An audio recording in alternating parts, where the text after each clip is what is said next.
Hello, this is Q&A time. Thank you very much for all of your questions. Hello, I'm Rosy Hardy. This is Rosy Hardy Gardening.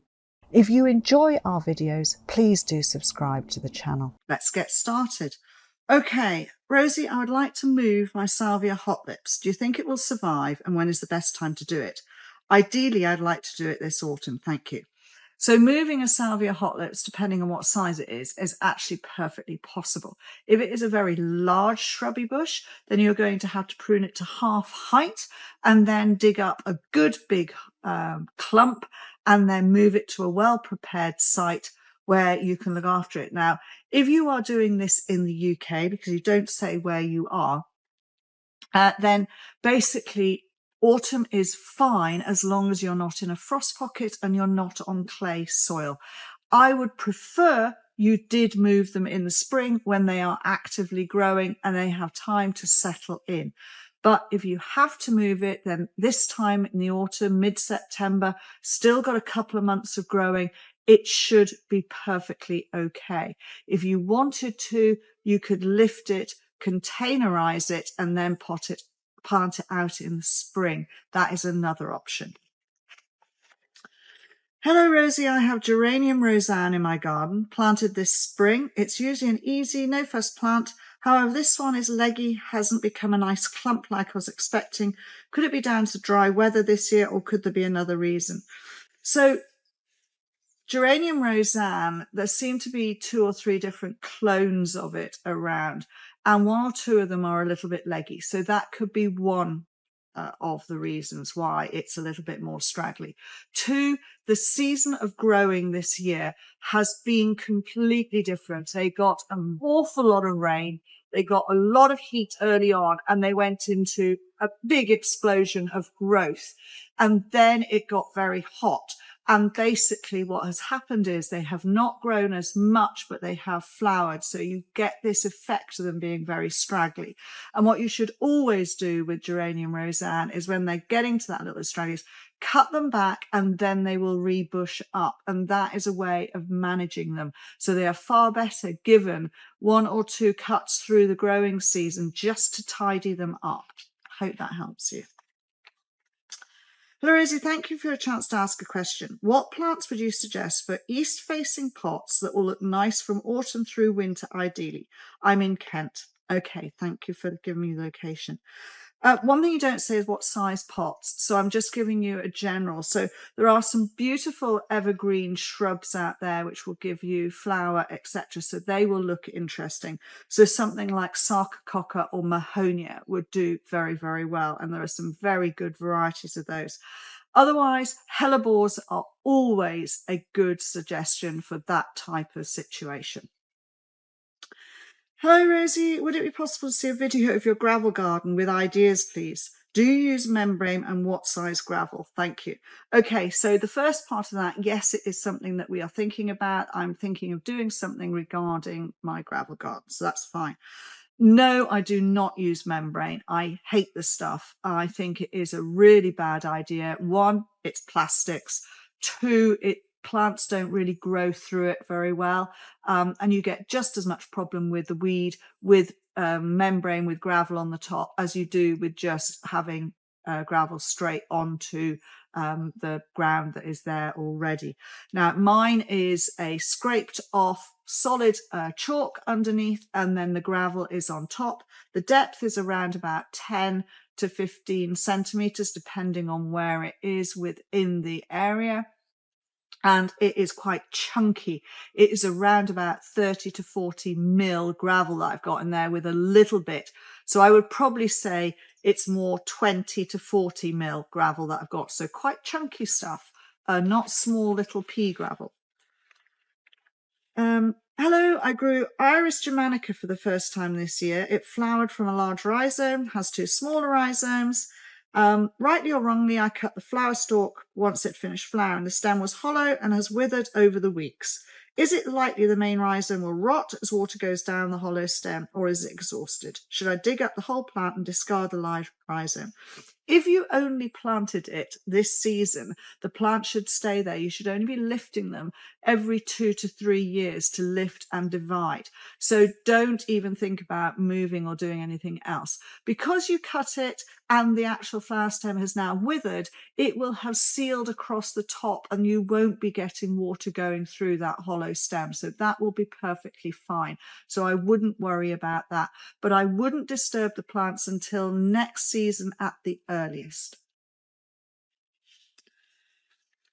Hello, Rosie. We'll be changing a number of borders and adding 1 or 2 new sites as well, wanting to source many of the new plants from the plants already established by division, cuttings. Absolutely no problem with that at all. With autumn coming up, I ask your opinion on dividing and transplanting in the autumn rather than the spring after frost.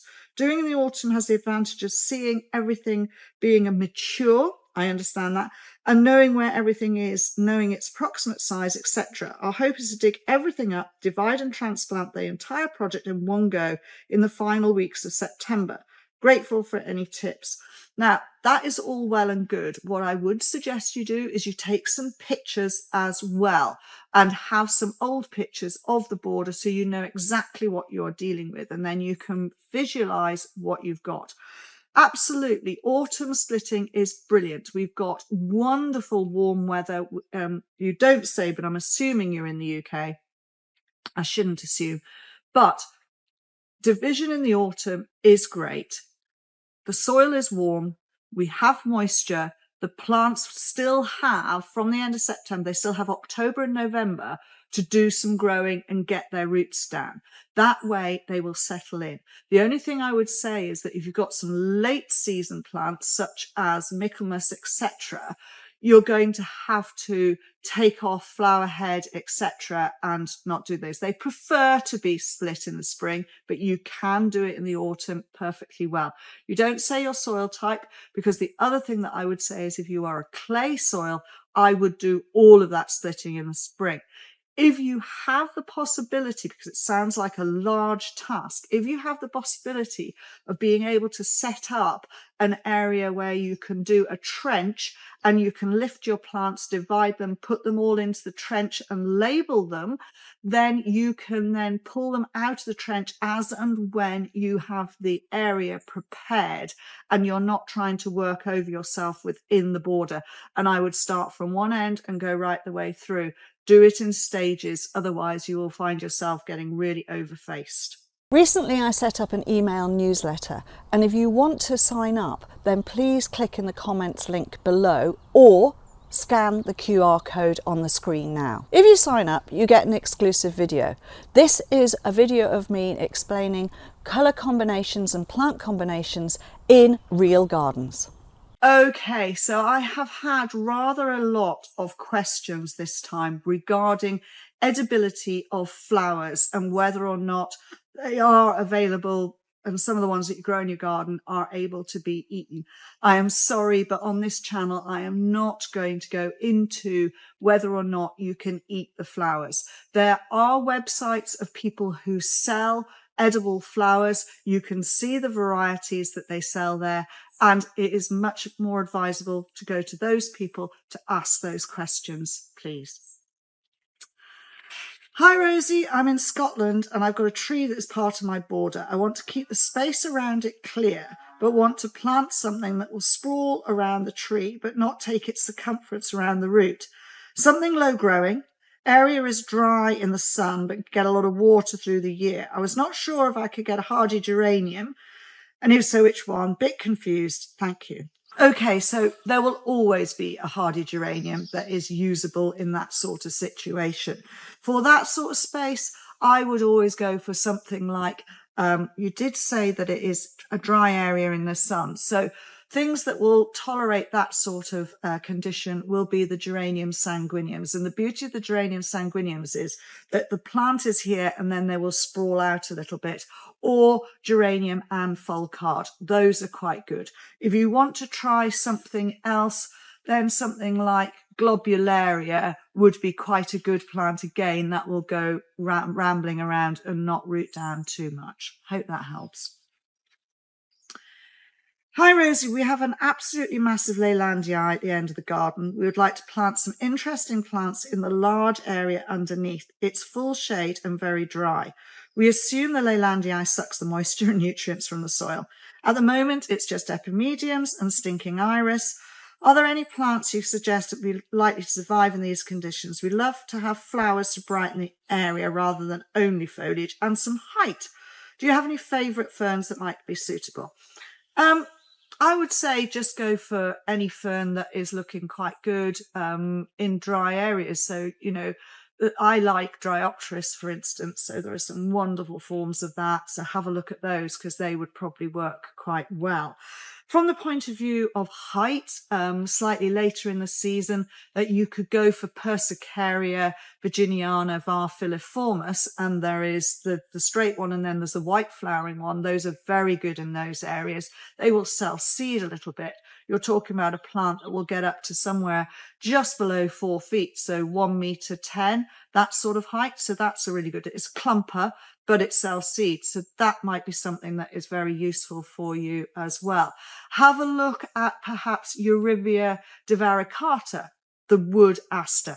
And then that will give you also a little bit of white. And white is good in a shady spot. Hi Rosie, my outdoor cucumbers and pumpkins, even buddleia, appear to have suffered from mosaic virus this year. Can I reuse the compost from the cucumbers that have grown in the tubs for vegetables again? Could I use it for my daffodils and bulbs in pots this year? That's a bit of a tongue twister. Which is my preferred choice? Thank you. I would say yes, by all means, use it for your bulbs. That is absolutely no problem whatsoever.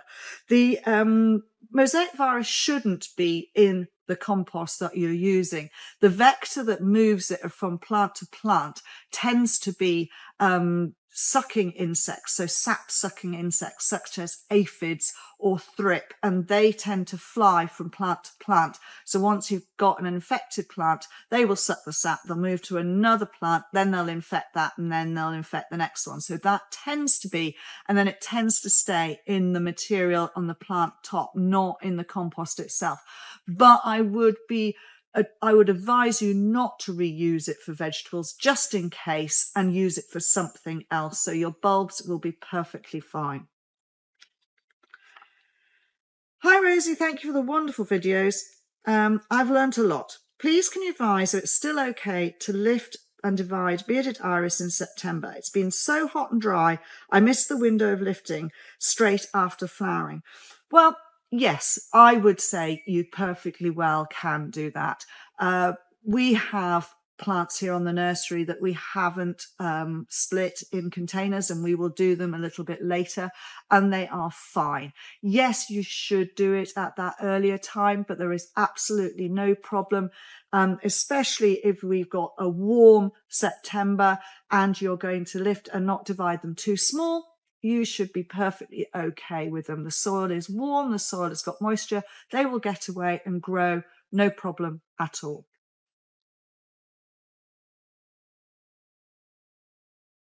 Okay. Messaging from New Zealand started spring starting 1st of September, and already dahlia tubers stored away are sprouting. Our last frost date is the 1st of November. Should I pot them up and keep them by a windowsill until then? Such a long way off until I can plant out. That sounds really difficult for you because it's so annoying when they sprout. I would suggest, rather than potting them up yet, wait until you get to the middle of October to pot them up.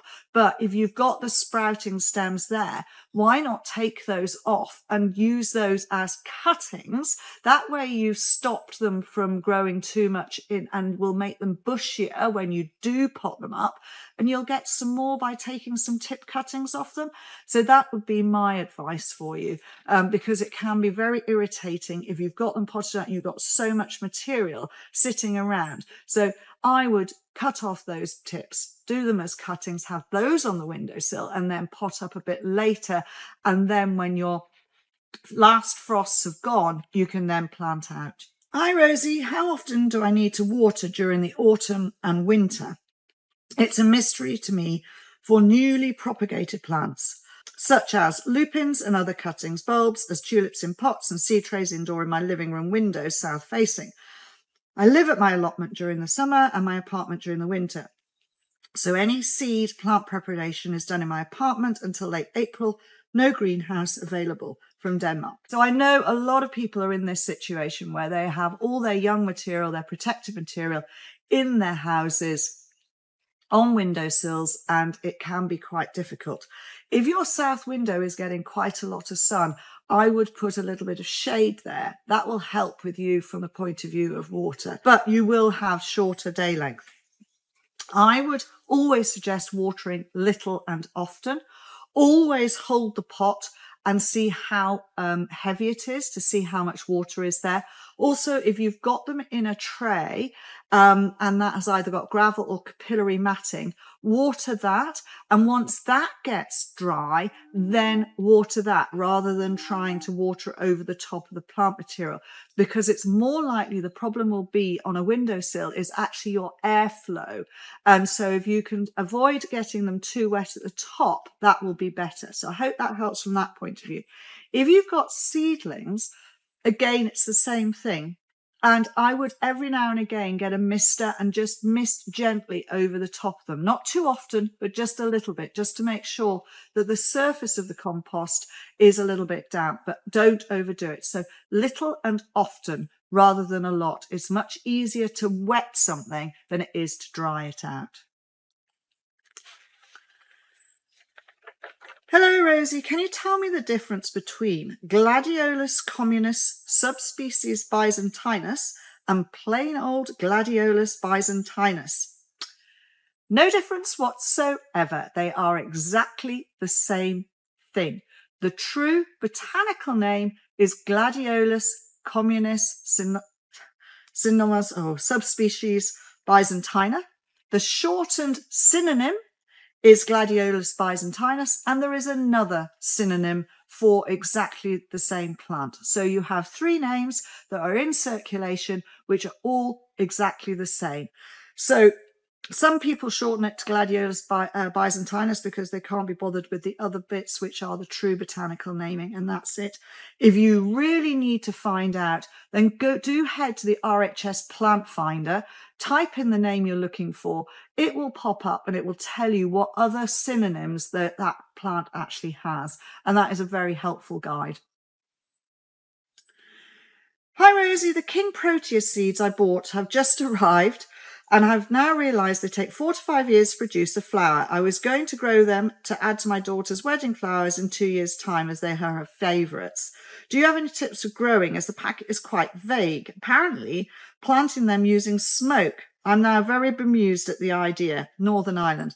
Okay, so King Protea, yes, take a long time from seed to an actual mature plant. I think you will be struggling to get a flowering plant from seeds that you've got there.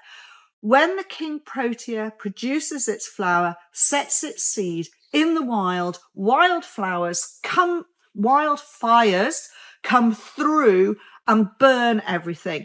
That then pops the seeds out, and the seeds have got that smoky atmosphere into soil which has been burnt, and that stimulates them to then germinate. Now, I'm not suggesting that you fire them, but you could put them somewhere near a fire, for instance, or if you have the possibility of doing a bonfire and you have some warm ashes, you could just turn them round in that and then put them into a seed tray and start them off that way. That way they get a little bit of, now I'm not talking about hot ashes, I'm talking about just smouldering, going over ashes, that they can just get that smoke on them. And that would be quite a good way of doing it. You could put them onto a wire, so that, or something that will hold them, that the smoke goes through. And that way they'd get that smoke effect on them and do it. But that's the only thing I can suggest to get that sort of effect.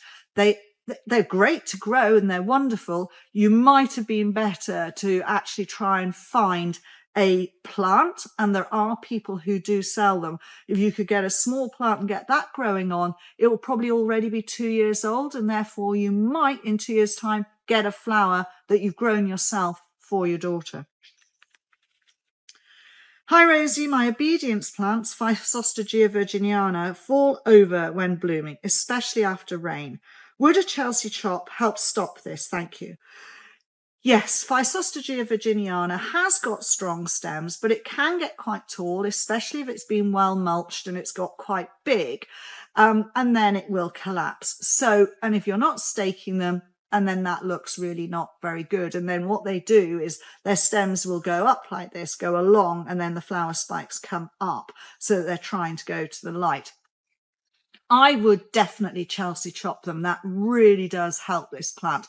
So end of May, you will see the plants. They should be standing somewhere around about this height. So somewhere around about a foot, 30 centimeters. I would chop them right back down, and that will stimulate other growth to come through. That will then grow to a shorter height, flower for you well, and you will have them looking good in the garden. Hi Rosie, how do I encourage ivy to climb? I have horizontal wooden slats against a wall and ivy in a container I want to grow up it. Does it ideally need to be flat against a surface or to climb? Thank you. So when ivy starts to climb, it will go up and it will find what is there. And what you'll find with horizontal straps is that the ivy, and yes, it needs to be quite close to the wall to be actually able to attach itself. It will attach itself. If it finds something, it will follow that. So it'll probably follow the horizontal bits and then start going up. So it depends on whether you want it to cover or want it to go directly up. You may need to put some vertical straps in so that it then goes upwards as well.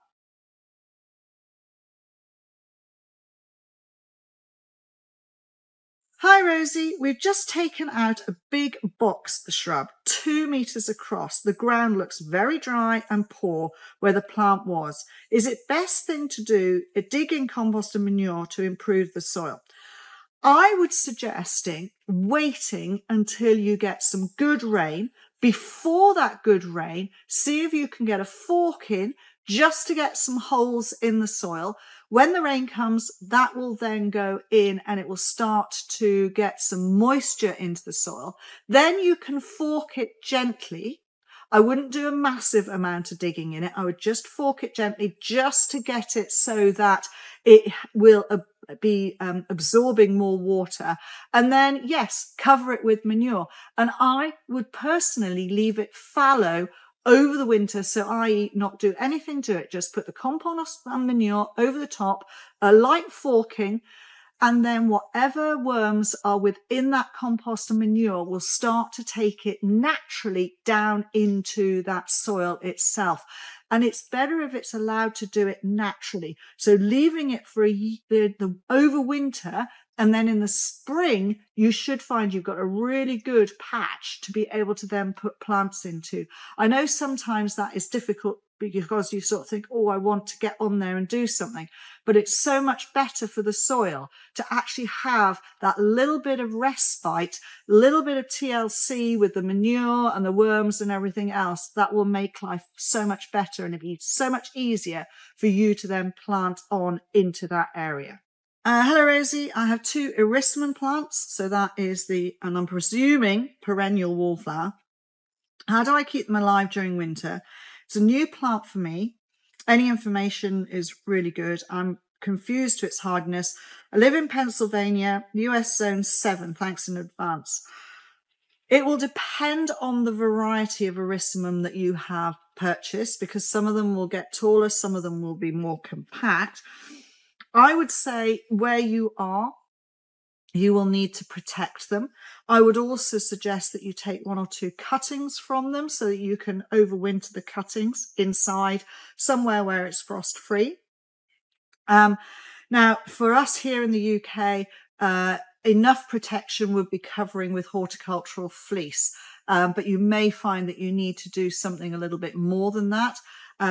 You haven't said if they're in pots or if they're in the ground. If they're in the ground, then horticultural fleece over the top of the plant that's there, but make sure that you have taken the flower heads off and you're leaving the plant there, and also you have mulched around the base. that is one thing you can do. If they are in containers, then they need to go into a greenhouse, and you need to make sure that that is a frost-free greenhouse. Again, you still want to be making sure that they have no flower when you put them in. They may then carry on, and do not overwater them. They do not need a massive amount of water through the winter months. I hope that helps you. Hello Rosie, I've got a north-facing front garden which is about 12 feet deep. Triple layer of privet hedging in the next garden. To my west, a large beech tree just beyond the wall to the north. The earth is rock-hard clay, very little grass and a fair bit of moss. What kind of plants would be suitable for this area? It will need to be low maintenance as I have significant disabilities. I do like ferns and hostas, but would like a wee bit of colour and some year-round structure. Thank you. Okay, well, there are 3 plants that come to mind straight away for those sorts of areas.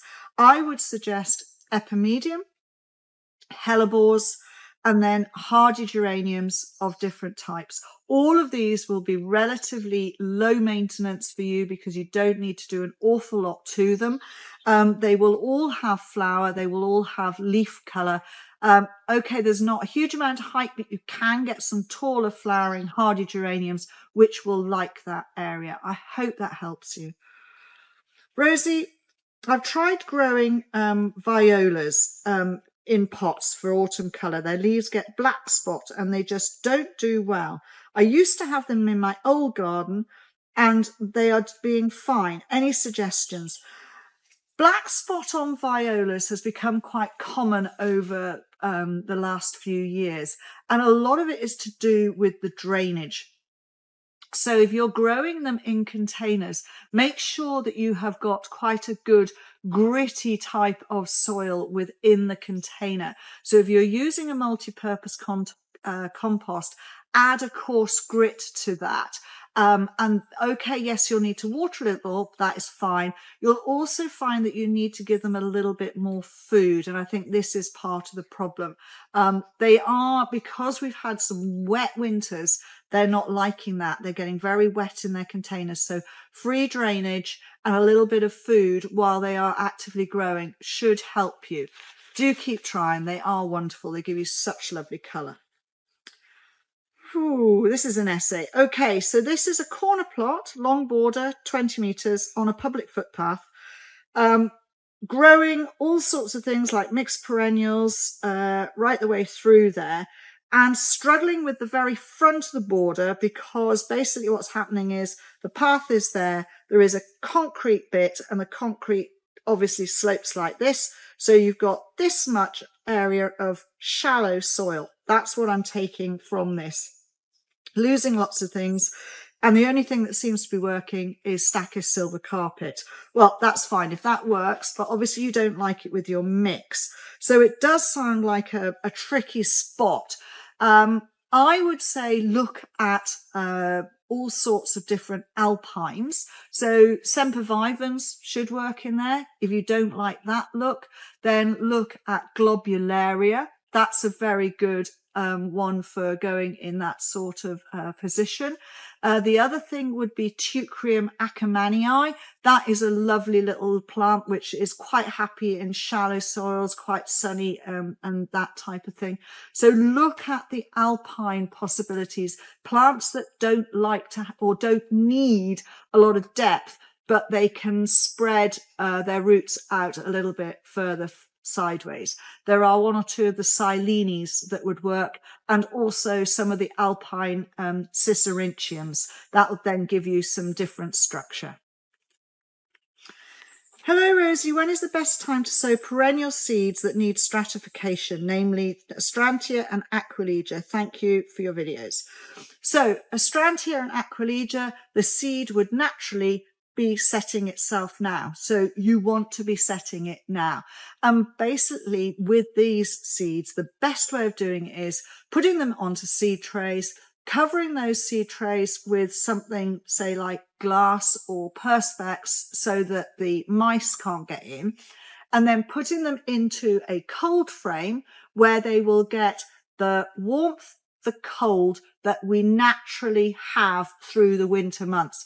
And that way you will get the seeds germinating as they want to germinate, and you haven't got to do false stratification of putting into the fridge, bringing out and giving them heat and putting them back in the fridge. So if you possibly can put them into cold frame, that is the best place. So make sure they go onto damp compost. You cover them over with something that is clear. So as I say, small panes of glass from a glass house are really useful, or bits of perspex over the top. Put them into your cold frame, leave them there, label them. Have a look every month or so, because some might germinate very, very quickly. If they germinate quickly, prick those seedlings out and then put the rest of the seed back, because what will happen is you'll get germination sporadically over time, and you need to pull out the ones early and then put back. I hope that helps you. Thank you very much for the Q&As. I'm looking for plant suggestions for a tricky area in northeast London. I have a sloping bank in full sun, dappled shade, partially under large oaks, as garden is on the edge of a wood, south facing, quite exposed, soil is rubbish, a weird mix of sandy gravel, surplus dumped there from a gravel garden elsewhere, heavy clay, 3 tree ferns close by, which will give a little bit of shelter. Ideally, some winter interest is seen from the house. Originally, there was a flower mix. Oxeye daisies are doing well. After that, it's really done. Well, this sounds like quite an eclectic bit of ground and quite difficult. Instantly, I would say hellebores should do perfectly well. You will be able to find some really lovely ferns that would do well. And because it's sort of that gravelly mix, then have a look at some of the Alpines again. I love Teucrium ackermanii. That does really well, but that's not going to give you winter interest. So you want things which are probably semi-evergreen. So some of the saxifrages, for instance, would be quite good. So have a look at those, because I think you'll find more things within the Alpine area and maybe a few shrubs rather than herbaceous. Hello, Rosie. I recently bought a Purist Japonica Little Heath, which I shall grow in a container in ericaceous compost. Is it better to brine acid-loving plants with rainwater rather than tap water? Yes, absolutely. Rainwater is always best, and especially for ericaceous plant material. So if you can gather as much rainwater as possible in rain butts, etc., then do so. And if your butts get full, fill up buckets so that you've got more of it all around, so that you can then use it on plant material. But very much for ericaceous stuff, rainwater is always best. Thank you very much for watching, and please do subscribe to the channel. If you want to watch another video of mine, YouTube thinks this one is perfect for you.